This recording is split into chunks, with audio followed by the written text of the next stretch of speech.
Rester en France et galérer ou partir à l'étranger et participer à la fuite des cerveaux, c'est le grand angle de ce dimanche 3 octobre.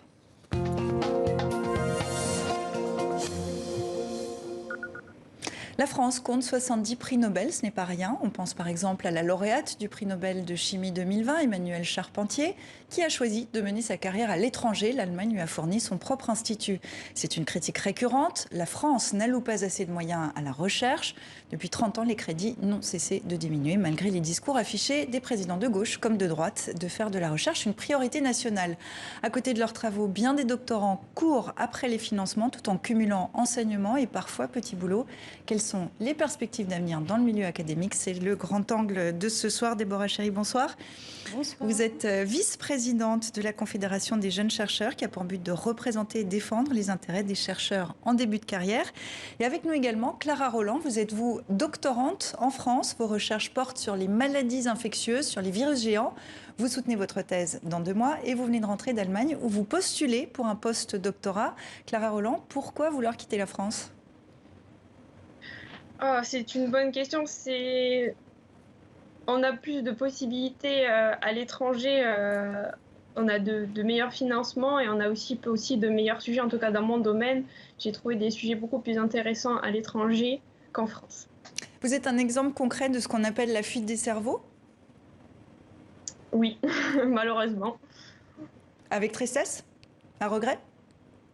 Non, enfin, au départ, on nous dit souvent à l'université, en tout cas, le mieux, c'est d'aller faire un postdoc à l'étranger pour ensuite revenir en France et avoir l'espoir d'avoir un poste de titulaire.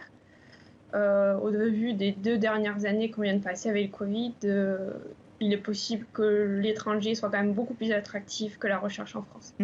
La Confédération des jeunes chercheurs, dont vous êtes la vice-présidente, fait partie de la Fédération d'associations Eurodoc. Quels sont, à l'échelle européenne, les bons et les mauvais élèves? À l'échelle européenne, c'est une bonne question. Alors, il y a plusieurs choses à voir.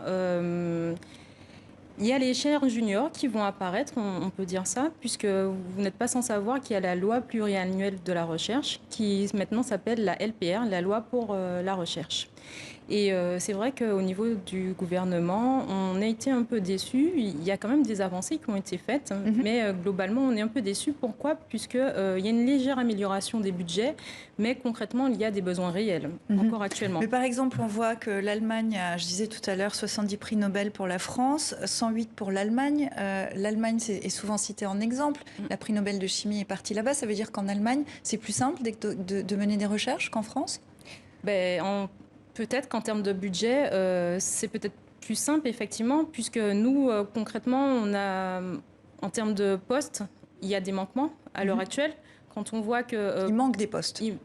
Concrètement, il manque des postes depuis 10 ans. Effectivement, il y a quelques avancées. Là, à l'heure actuelle, il y a des postes qui vont être débloqués, sans doute.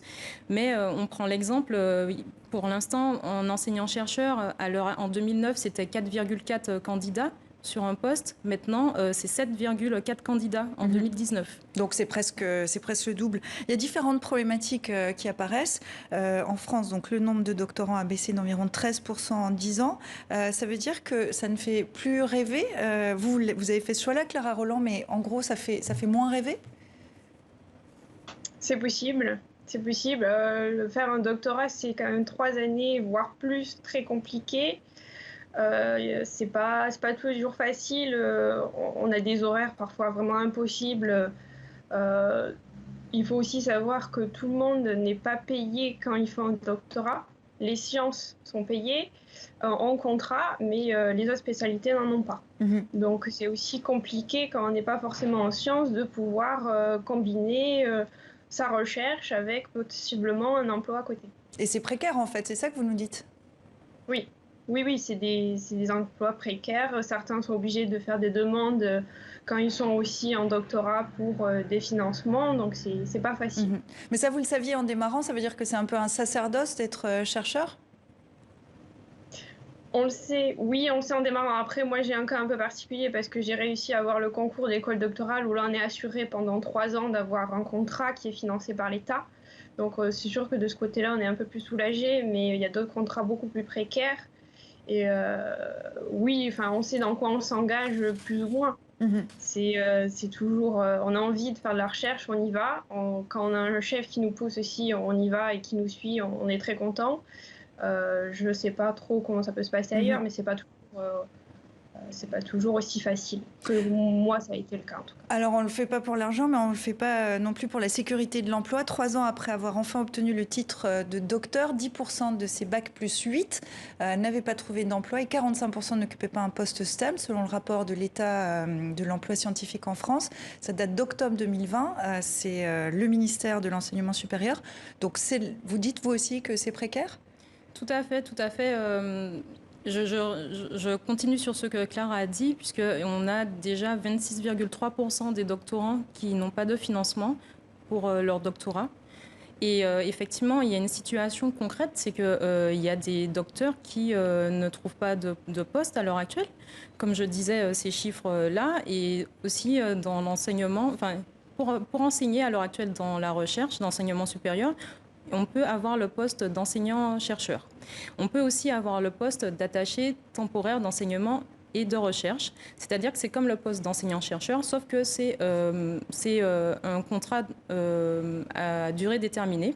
Et puis aussi, donc une fois que c'est terminé, c'est terminé. Voilà, une fois c'est contractuel. Et puis aussi, on peut être vacataire, c'est-à-dire qu'il faut avoir un contrat, il faut être déjà embauché quelque part.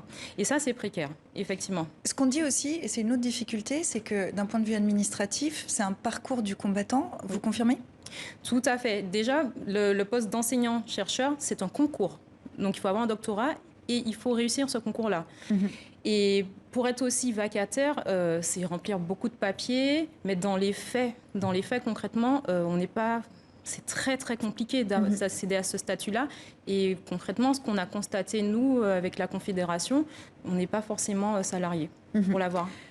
Clara Rolland, on va s'intéresser aux solutions. Est-ce que vous êtes favorable à des partenariats entre le public et le privé pour financer des recherches ? Oui, après c'est déjà le cas sur certains contrats doctoraux où il y a des étudiants, des doctorants qui sont en contrat, ce qu'on appelle CIFRE, c'est-à-dire que c'est une entreprise qui va financer leur contrat pendant 3 ans. Si ça peut permettre d'avoir un emploi moins précaire et que on puisse avoir des financements, de meilleurs financements pour avoir une meilleure recherche française, oui, je suis pour.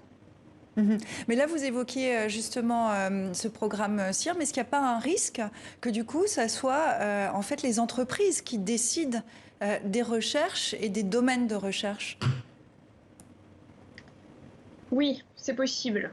Après, je pense qu'il faut faire bien attention quand on établit les contrats. Il faut qu'il y ait un bon relationnel entre le labo où sont faites les expériences et l'entreprise pour savoir comment valoriser ces expériences-là, parce que l'entreprise voudra le valoriser probablement sous forme de brevet. Nous, on a tendance à faire ça sous forme d'article. Donc, mais c'est plus ou moins c'est pas plus ou moins la même chose, mais c'est valorisé de la même façon, on va dire ça comme ça. Et ça c'est bénéfique pour l'entreprise d'avoir des brevets. Et c'est aussi bénéfique pour les laboratoires. Donc, pour conclure, Clara Rolland, vous serez fixée la semaine prochaine pour votre poste en Allemagne. Est-ce qu'il faut vous souhaiter de partir ? C'est ce qu'on vous souhaite ? Oui, j'espère. Non, je sais pas comment dire, c'est une opportunité. Voilà, on va dire ça comme ça. L'opportunité est là, donc j'ai envie de la saisir. Bon, vous souhaite bonne chance, Clara Rolland. Merci d'avoir été avec nous, Déborah Cherry. Merci à vous aussi. Merci d'être venue dans 64 minutes.